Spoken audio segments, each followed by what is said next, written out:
ಮಸಾಲೆ ಪಡ್ಡನ್ನು ಮನೆಯಲ್ಲೇ ಹೇಗೆ ಮಾಡ್ಕೊಳ್ಳೋದು ಅಂತ ನೋಡೋಣ.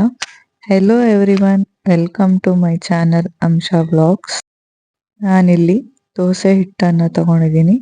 ದೋಸೆ ಹಿಟ್ಟಿಗೆ ಸಣ್ಣದಾಗಿ ಹೆಚ್ಚಿರುವಂಥ ಈರುಳ್ಳಿ, ಮೆಣಸಿನಕಾಯಿ, ಸಬ್ಬಸಿಗೆ ಸೊಪ್ಪು, ಕೊತ್ತಂಬರಿ ಸೊಪ್ಪು ಹಾಗೂ ಉಪ್ಪನ್ನು ಹಾಕಿ ಎಲ್ಲವನ್ನು ಚೆನ್ನಾಗಿ ಮಿಕ್ಸ್ ಮಾಡ್ಕೋಬೇಕು. ನೀರು ಬೇಕಿದ್ರೆ ನೀರನ್ನ ಸೇರಿಸ್ಕೋಬೋದು.